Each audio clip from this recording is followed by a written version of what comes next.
Hi viewers, welcome to BRK entertainment. నేను మీ ఉమా. ఈరోజు మనతో పాటు ఒక గెస్ట్ ఉన్నారు. సో నాకైతే ఆయన దిల్ రమేష్ గారుగా తెలుసు.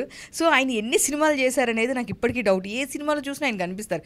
కంపల్సరీ విలన్ పక్కన ఒక మెయిన్ విలన్ పక్కన ఒకళ్ళు ఉంటారు, సపోర్టింగ్ క్యారెక్టర్ అంటే అక్కడ కంపల్సరీ దిల్ రమేష్ గారు ఉంటారు. సో నాకు తెలిసినంత వరకు ఎన్ని సినిమాలు చేశారు ఏంటి, అసలు ఆయన సినీ ప్రస్థానం ఎక్కడి నుంచి స్టార్ట్ అయింది, ఈరోజు చిట్చాట్ ఆయనతోనే మాట్లాడదాం. నమస్తే దిల్ రమేష్ గారు. నమస్తే అమ్మా. నమస్తే. ఎట్లా ఉన్నారు? చాలా బాగున్నాను, ఫైన్.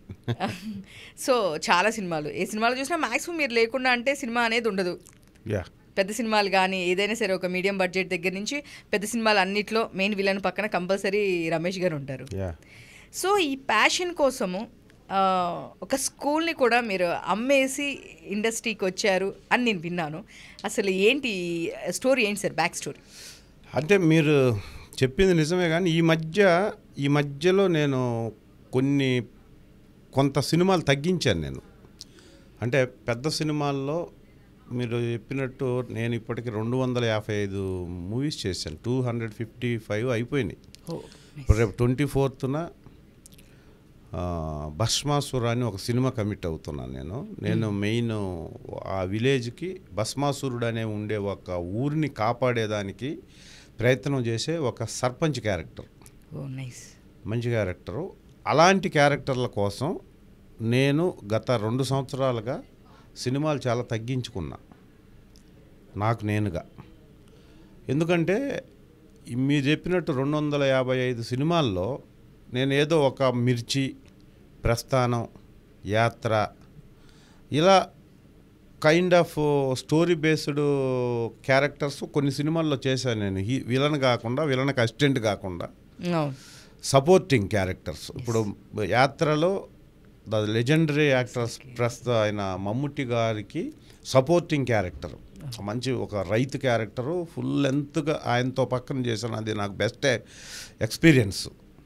అలాగే ప్రస్థానం ఒక టిపికల్ లేబర్ లీడర్ క్యారెక్టర్ ఒకటి చేశాను. అలాగే మిర్చి హీరోకి సపోర్ట్ చేసే క్యారెక్టర్. ఇలా కొన్ని సినిమాల్లో చేస్తూ వస్తున్నాను. దానికంటే ముందు విలన్కి అసిస్టెంట్గా దాదాపు 70-80 సినిమాలు పైన చేశాను నేను.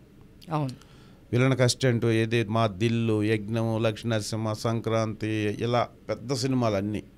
నాకు ఆ దిల్ సినిమా తర్వాత దిల్ రమేష్గా నాకు ఫోకస్ అయ్యాను. సినిమా ఇండస్ట్రీకి వచ్చిన పర్పస్ ఏ రకంగానైనా నటుడిగా సాటిస్ఫాక్షన్తో నటించాలి అని. అయితే రాను రొటీన్ అయిపోతుంది.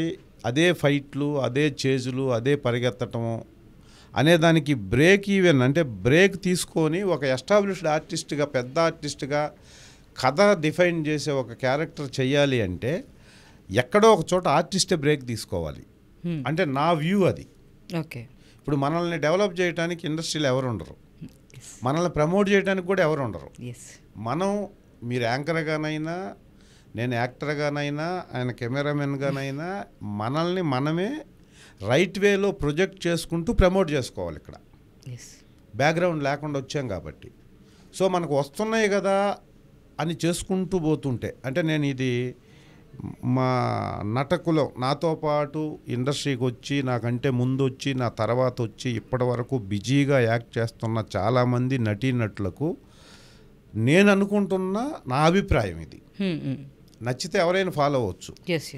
ఎందుకంటే మనకి ప్రతి మనిషి ఫ్యూచర్లో బెటర్ ఫ్యూచర్ కోసం, మంచి భవిష్యత్తు కోసమే ఏ ఫీల్డ్లోనైనా ఒక మనిషి ఉంటాడు.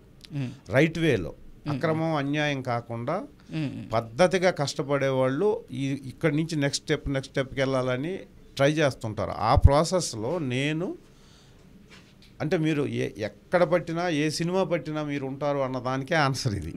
ఇప్పుడు ఉండట్లేదు, ఈ మధ్య ఉండట్లేదు. కారణం ఏంటంటే నేను కొంచెం బ్రేక్ తీసుకొని ఒక కథ అనుకుంటే ఆ కథలో ఒక మంచి క్యారెక్టర్ ఉంటే ఆ మంచి క్యారెక్టర్లో నేను కనపడదామని కొంచెం తగ్గించుకొని సెలెక్టెడ్గా ఇప్పుడున్న యంగ్ డైరెక్టర్స్కి అడాప్ట్ అవ్వాలనే ఉద్దేశంతో చాలా మిడిల్ బడ్జెట్ సినిమాల్లో చాలా అద్భుతమైన క్యారెక్టర్లు ఇప్పుడు చేస్తున్నాను నేను. అలా 10 సినిమాలు ఉన్నాయి. సో అలా డెసిషన్ తీసుకున్నాను కాబట్టి ఎక్కువ మంది ప్రతి వాళ్ళు డెవలప్మెంట్కి ఎక్కువ ఎక్స్పోజర్ ఇండస్ట్రీలో కావాలనుకున్న నటీనటులు ఎవరైనా ఎక్కడో ఒక చోట ఆగి స్టెప్ తీసుకోవాల్సిందే. కానీ ఆ స్టెప్ తీసుకునే దానికి చాలా ధైర్యం కావాలి. అవును. ఎందుకు ఉన్నది పోయి ఉంచుకున్నది పోయి అని ఇప్పుడు మనకి ఇచ్చే క్యారెక్టర్లు ఎలాగ ఇస్తున్నారు డైరెక్టర్లు. ఇప్పుడు మనం ఆగి అలా కాదు నాకు ఇంకా నెక్స్ట్ లెవెల్ క్యారెక్టర్ ఇవ్వండి అని చెప్పాలి అంటే ఆ డైరెక్టర్లు హర్ట్ అయ్యారనుకోండి, మనం కొన్ని సినిమాల్లో కనపడలేదనుకోండి, ఆడియన్స్కి దూరం అయిపోతాం. ఫస్ట్ ప్రేక్షకులకు, సినీ అభిమానులకి. అవును. ఇచ్చేవాళ్ళు ఇంకా ఆ సినిమాలో కనపడలేదు, ఈ సినిమాలో కనపడలేదు అని ఇవ్వకుండా కూడా ఉండొచ్చు. కానీ ఆ స్టెప్ తీసుకోకపోతే మనం రొటీన్గా చేస్తుంటాం. ఇప్పుడు నేను దాదాపుగా 250 సినిమాల్లో నేను ఫైట్ చేయండి, నేను పరిగెత్తకుండా ఉన్నది చాలా తక్కువ సినిమాలు ఉంటాయి. అవును.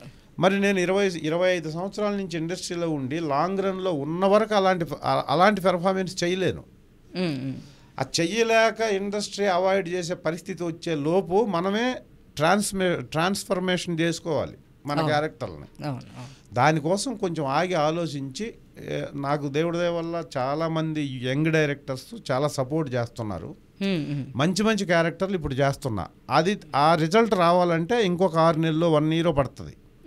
అప్పుడు ఆ వాటిల్లో వచ్చిన వాటిల్లో ఏదైనా మంచి క్యారెక్టర్ చేసి మంచి సినిమా, చిన్న సినిమా హిట్ అయిందంటే అక్కడి నుంచి నేను పెద్ద సినిమాల్లో కూడా వేరే లెవెల్ క్యారెక్టర్స్ చేయొచ్చు. ఆ చేసేదానికి ఈ మధ్యలో వచ్చిన బ్రేక్ ఈవెన్, నాకు సినిమాలు రాకపోయినా, నా ఇన్కమ్ జనరేషన్ తగ్గినా, నేను ఆ ఫైనాన్షియల్ ఎఫర్ట్ పెట్టుకోవడానికి ప్లాన్ చేసుకొనే ఈ డెసిషన్ తీసుకున్నా. అలా తీసుకున్నాను కాబట్టి ప్రస్తుతానికి తక్కువ చేస్తున్నాను. భవిష్యత్తులో చాలా ఎక్కువ చేస్తాను. డెఫినెట్గా క్వాలిటీ ఎక్కువ పెంచి చేద్దాం అనుకుంటున్నారు. ఎస్.